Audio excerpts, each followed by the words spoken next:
Ladies and gentlemen, loving yourself is often misunderstood. People think it's about pampering yourself, treating yourself, or putting yourself on a pedestal. But true self-love is much deeper than that. It's about making choices that honor your value, even when those choices are hard. It's about respecting your own needs, even if it means walking away from something or someone you deeply care about. Letting someone go can feel like the opposite of love. It can feel like abandonment or rejection. But in reality, letting go is one of the most profound acts of love you can give to yourself and to the other person. It's not about shutting someone out, it's about creating space for both of you to grow, to reflect, and to realign with what truly matters. Prioritizing yourself is one of the most challenging acts of self-love, yet it is also one of the most necessary. In a world that often equates selflessness with virtue, putting yourself first can feel uncomfortable, even wrong. However, choosing yourself doesn't mean you care less about others. It means you care enough about your well-being to ensure that you are strong, fulfilled, and whole before pouring into others. It is a courageous act of setting boundaries, making intentional choices, and standing firm in the belief that your needs matter too. Courage is the foundation of prioritizing yourself. It takes courage to step away from societal expectations and cultural norms that tell us we should always put others first. Many of us grow up believing that saying no or asserting our needs is selfish. We are taught to accommodate others, to be agreeable, and to avoid conflict at all costs. But courage isn't about being agreeable or avoiding discomfort. Courage is about standing in your truth, even when it's hard. Choosing yourself often means confronting the fear of judgment. What will others think if I say no? Will they think I'm selfish, unkind, or uncaring? These questions often plague us, making us hesitant to prioritize our own needs. But the truth is, people who truly care about you will respect your boundaries and your choices. They may not always understand immediately, but over time, they will see that your decision to prioritize yourself comes from a place of self-respect and a desire to maintain healthy, balanced relationships.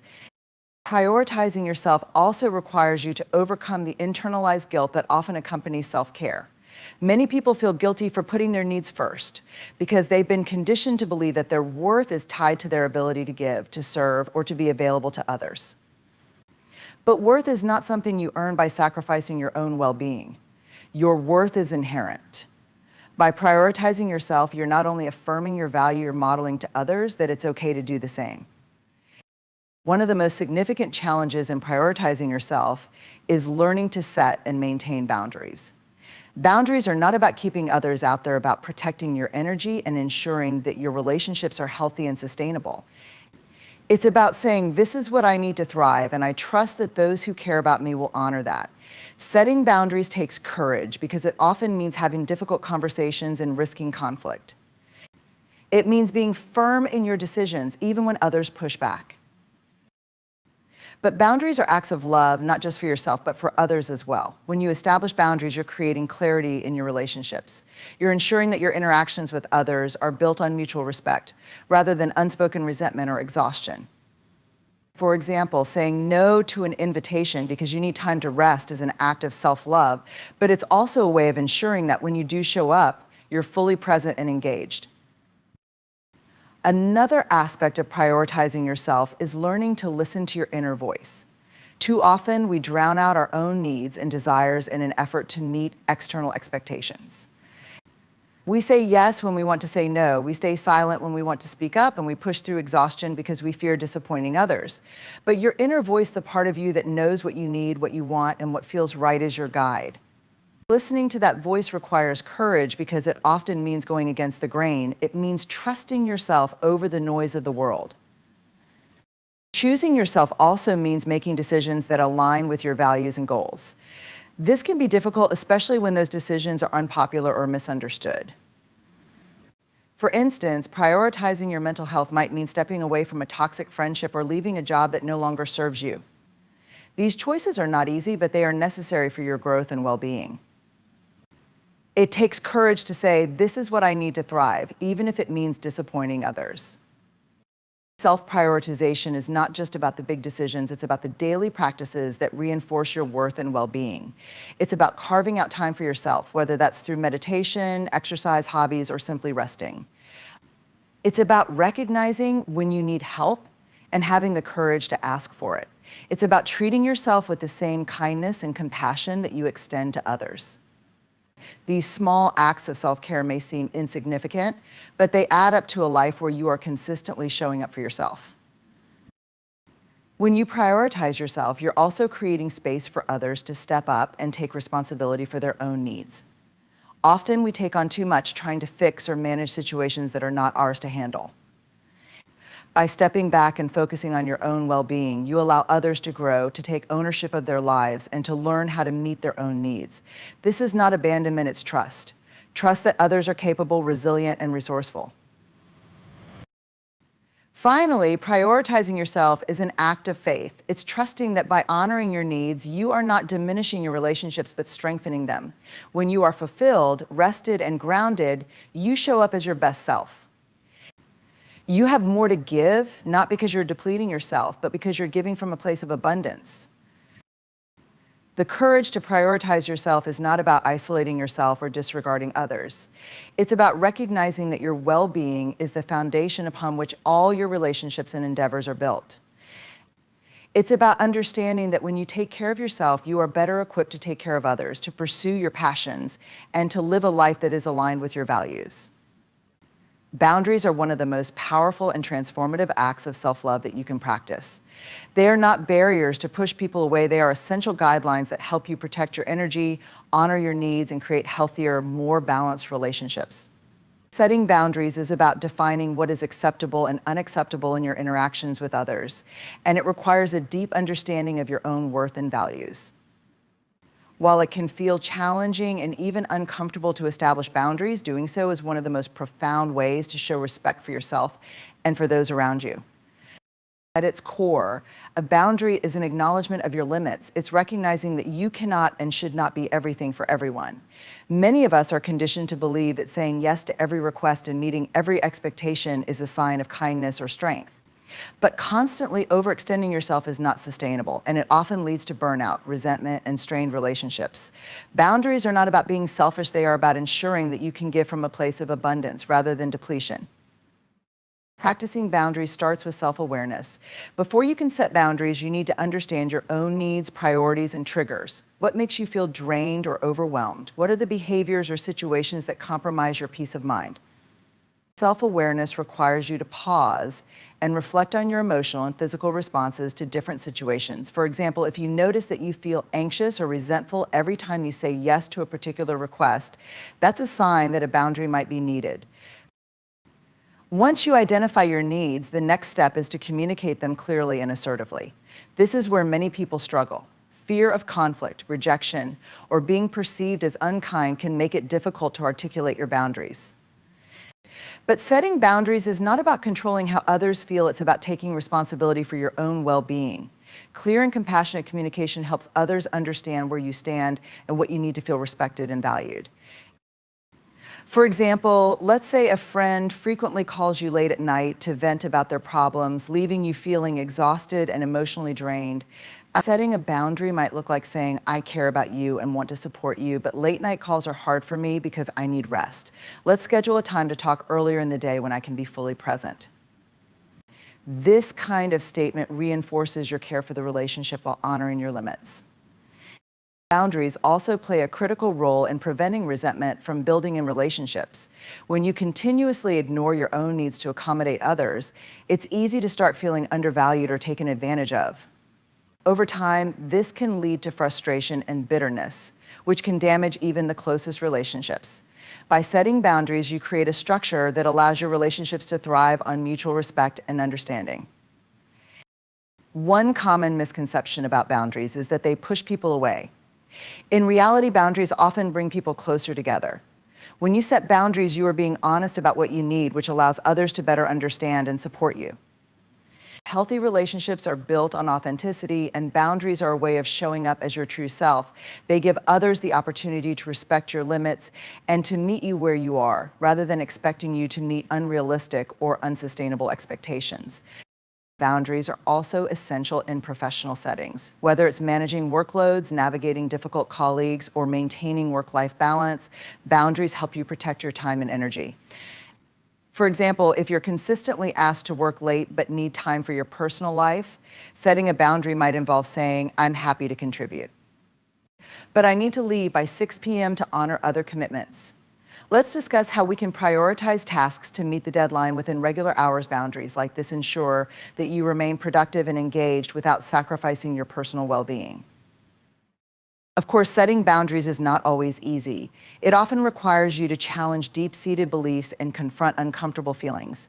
You might worry about being perceived as difficult, selfish, or uncooperative.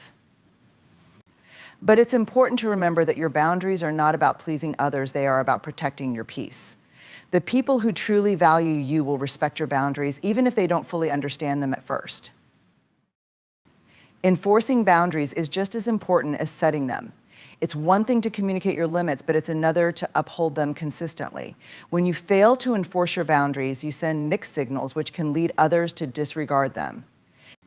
For example, if you've told a coworker that you're unavailable after hours but continue to answer their late-night emails, you're undermining your own boundary. Consistency is key to showing others and yourself that your boundaries are non-negotiable. Boundaries are not only about saying no to others, they're also about saying yes to yourself. When you set boundaries, you are carving out space for the things that truly matter to you, whether that's spending time with loved ones, pursuing your passions, or simply resting and recharging. Boundaries allow you to focus your energy on what brings you joy and fulfillment, rather than scattering it across obligations that drain you. Another important aspect of boundaries is recognizing that they are dynamic. As your needs, priorities, and circumstances change, your boundaries may need to evolve as well. For example, the boundaries you set as a young professional may look different than the ones you establish as a parent or caregiver. Regularly checking in with yourself and reassessing your boundaries ensures that they continue to serve you effectively. Ultimately, boundaries are acts of self-love because they affirm your worth and protect your well-being. They remind you and others that your needs are valid and deserving of respect. Setting boundaries is not about controlling others or shutting them out. It's about creating the conditions for healthier, more authentic connections. By honoring your own limits, you empower others to honor theirs, creating a ripple effect of respect and self-awareness in all your relationships. Missing someone is often associated with pain, longing, and a sense of emptiness.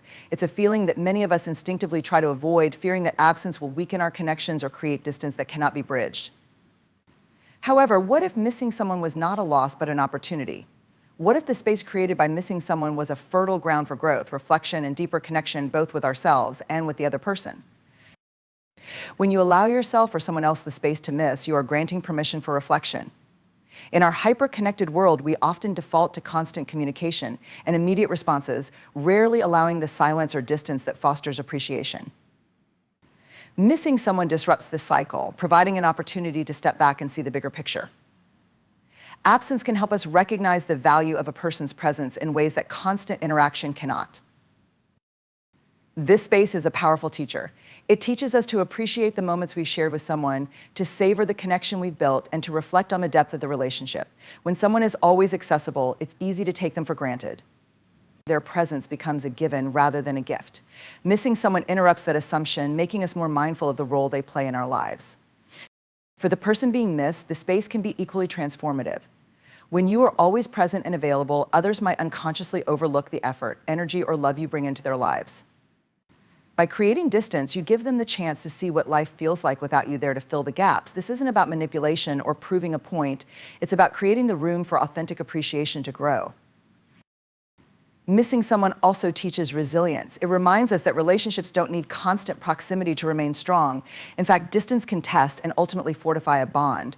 When you miss someone, you learn to hold them in your heart, even when they're not physically or emotionally close. This practice builds emotional independence, allowing you to cherish the connection without becoming overly dependent on it for your happiness. For many, the idea of allowing someone to miss you feels counterintuitive, even frightening. We worry that if we step back, the other person will forget about us or the relationship will weaken. But in reality, stepping back often strengthens the relationship. It creates a dynamic of mutual respect where both parties have the space to bring their best selves to the connection. Missing someone is also an opportunity for self-discovery. The space created by their absence allows you to turn inward, exploring your own needs, desires, and emotions. Who are you when this person isn't around? What do you need to feel fulfilled on your own? These questions are not only important, they're essential for building a strong sense of self. Too often, we become enmeshed in our relationships, losing sight of where we end and the other person begins. Missing someone disrupts this pattern, encouraging us to reconnect with our individuality. It reminds us that while relationships are important, they are not the sole source of our identity or happiness. This realization fosters a sense of balance, where the relationship complements our life rather than consuming it. The act of missing also invites gratitude. It shifts our focus from what we lack in the moment to what we've been fortunate enough to experience. Instead of fixating on the absence, we can choose to celebrate the connection that makes the absence so significant. This mindset transforms missing someone from a painful void into a reflection of the love, friendship, or bond that has been shared.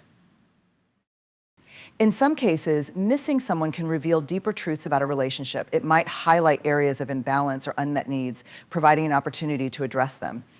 For example, if you find that you feel more peaceful or fulfilled when someone is absent, it might be a sign that the relationship isn't serving you as well as it should. Alternatively, if their absence sparks a newfound appreciation, it might inspire you to nurture the relationship in a more intentional way. Missing someone also allows for personal growth in the relationship itself.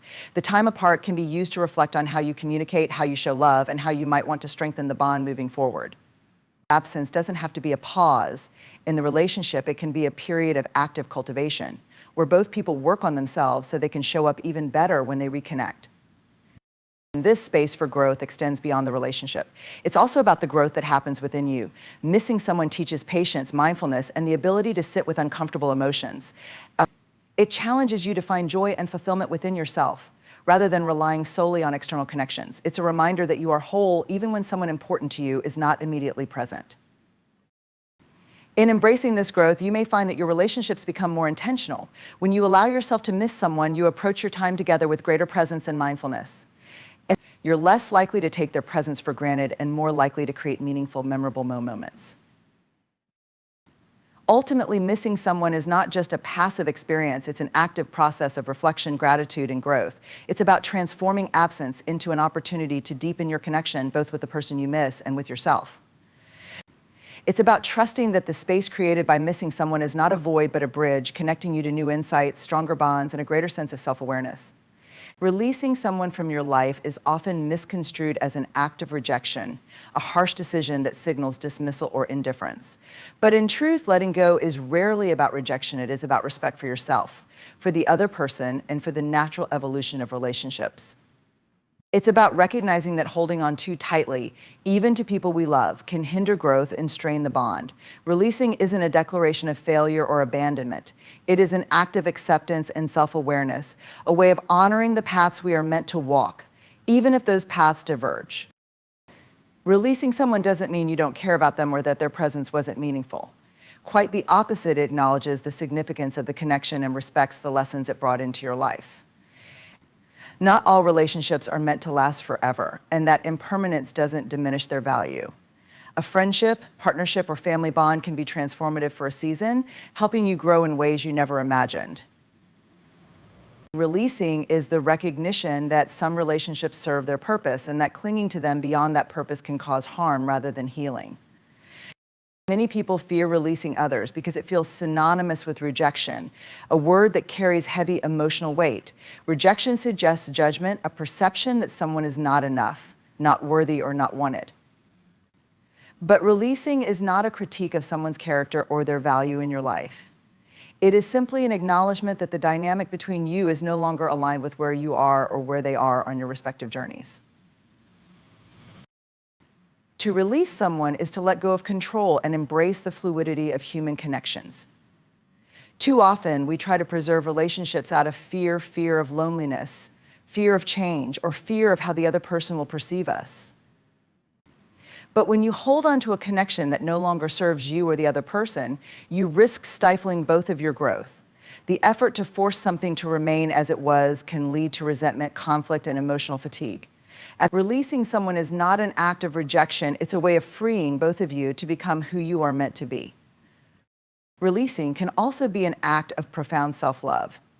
It requires you to prioritize your own well-being and to recognize when a relationship is no longer contributing positively to your life.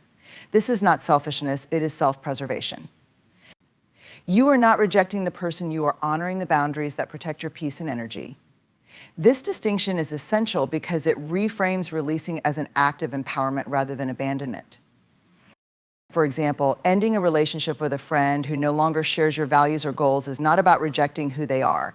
It's about acknowledging that your paths have diverged and that forcing the connection would only create tension and dissonance.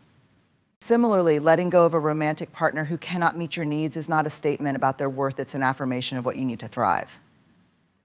Releasing also creates space for new possibilities.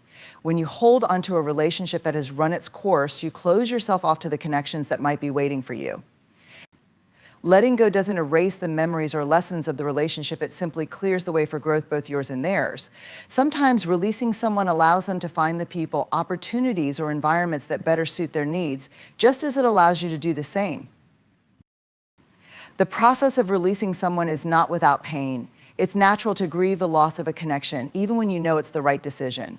Missing someone, questioning your choice, and feeling the weight of the change are all part of the journey. But this pain is not the same as rejection. It is a reflection of the depth of your bond and the courage it takes to make a difficult but necessary choice. Releasing someone is also a practice of trust in yourself and in the unfolding of life. It requires faith that letting go is not an ending but a transition. It's trusting that relationships, like seasons, have their cycles and that change is not something to fear but to embrace. Trusting the process of releasing means believing that you are not losing love but making space for it to exist in a different form. Sometimes releasing someone is a gift. It allows them to step into their power, to face their challenges, or to pursue their dreams without feeling tethered. It gives them the freedom to grow in their own way, at their own pace. Holding on to someone too tightly, even with the best intentions, can inadvertently limit their potential. Releasing them is not rejection, it is an act of respect and compassion. There's a transformative strength in releasing someone with love. It's not about severing ties with bitterness or walking away in anger. It's about parting ways with gratitude for what was shared and hope for what lies ahead for both of you. By releasing someone with love, you shift the narrative from loss to liberation, from rejection to reverence. It's also important to remember that releasing doesn't mean the door is closed forever. Some relationships find their way back in new and healthier forms after a period of growth and separation. The space created by releasing can be a healing one, allowing both people to evolve independently and reconnect in ways that are more aligned and authentic. Ultimately, releasing someone isn't about ending the connection, it's about transforming it. It's about recognizing when a relationship has fulfilled its purpose in its current form and having the courage to let it take on a new shape, whether that means stepping back, stepping away, or simply allowing for more distance. By releasing someone, you're not rejecting them, you're honoring the journey you both are on. Love is often seen as a force that binds people together, an unbreakable connection meant to last forever. While love does create bonds, it's also an energy that evolves, transforms, and at times requires letting go.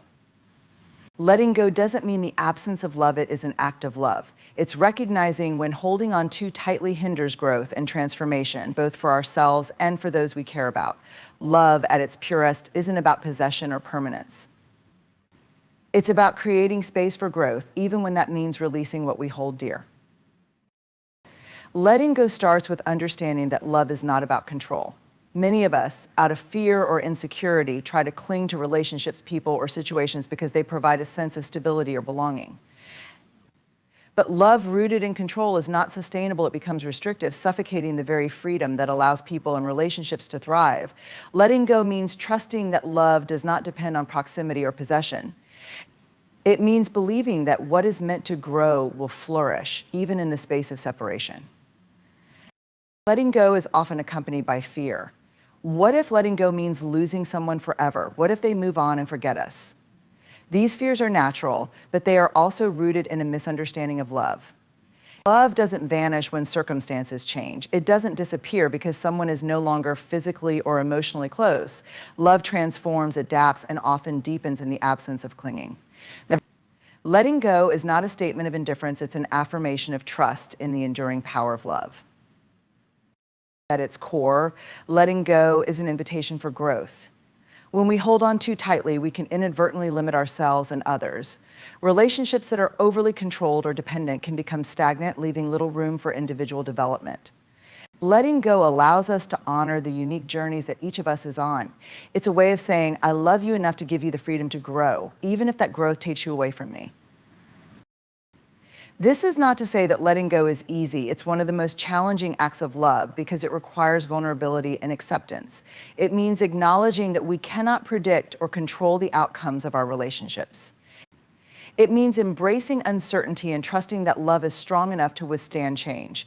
Letting go challenges us to confront our fears, insecurities, and attachments, forcing us to grow in ways we never imagined. Letting go also creates space for self-discovery. When we focus all our energy on holding on to someone or something, we often neglect our own growth and needs. Letting go shifts the focus inward, allowing us to reconnect with ourselves. Who are we outside of this relationship? What do we want, need, or dream about? These questions are crucial for personal growth, and they often emerge in the space created by letting go. Love and letting go are deeply intertwined because both require courage and trust. Loving someone fully means trusting them to follow their path, even if it diverges from yours. It means believing in their ability to grow and thrive, even without your constant presence or influence. Letting go in this context is not abandonment, it's empowerment. It's a way of supporting someone's growth by giving them the freedom to explore, evolve, and discover their own strength. Letting go can also redefine the nature of a relationship. Just because someone is no longer part of your daily life doesn't mean the love or bond disappears. Some connections transcend time and space, finding new ways to exist. That a relationship might shift from romantic to platonic, from daily interaction to occasional support. These transformations can be beautiful when approached with openness and acceptance. Letting go is also a profound act of self-love. It's a way of honoring your own needs, boundaries, and growth. Holding on to someone or something that no longer aligns with your values or well-being can be emotionally draining. Letting go is a way of saying, I deserve peace, balance, and the opportunity to grow. This doesn't diminish the love you feel. It simply places your well-being at the forefront. Grief is often a companion to letting go. It's natural to mourn the loss of what was or what could have been, but this grief is also a sign of the depth of love you've experienced. It's a reminder that letting go is not about erasing the past, but about making room for the future. The memories, lessons, and love remain, even as the relationship evolves or comes to an end. Letting go also helps us break free from unhealthy patterns. Sometimes our attachment to someone stems from fear, insecurity, or unmet emotional needs. By letting go, we confront these underlying issues and begin to heal. We learn to find fulfillment within ourselves rather than relying on external sources. This shift allows us to enter future relationships from a place of wholeness rather than neediness. Finally, letting go can strengthen the bond between people in unexpected ways. When you release the need to control or cling, you allow the relationship to breathe. This freedom can lead to greater authenticity, trust, and mutual respect. It creates space for both people to show up as their true selves, unencumbered by expectations or pressure. Letting go doesn't always mean goodbye sometimes. It means giving the relationship the room it needs to flourish. In the end, love and letting go are not opposites, they are partners in growth. True love is not about holding on, but about lifting up, supporting, and creating space for transformation. Letting go is one of the most courageous and loving acts you can undertake because it honors the complexity and fluidity of human connections. It recognizes that love, when freed from fear and control, has the power to expand, deepen, and endure in ways that transcend our expectations. As we reflect on the themes woven throughout this journey, courage, self-love, growth, boundaries, and the transformative power of letting go, we are reminded of a profound truth. Love is not about clinging, but about liberating. It is not about controlling, but about trusting, loving yourself enough to let someone go, to allow them to miss you, or to embrace the space created by absence, is one of the most courageous acts you can undertake. This journey is not about rejection or loss, it is about evolution. It's about choosing authenticity over fear, progress over perfection, and growth over stagnation. And it's about recognizing that love is strongest when it respects the individuality of each person and allows for the ebb and flow of life. When we love with open hands and open hearts, we give ourselves and others the freedom to thrive, to heal, and to discover the fullest expression of who we are meant to be. By prioritizing ourselves, setting boundaries, and releasing with grace, we not only honor our own worth, but also elevate the quality of the relationships we nurture. Letting go is not the end of love, it is its expansion. It is the ultimate act of faith in ourselves, in others, and in the beauty of what's yet to come.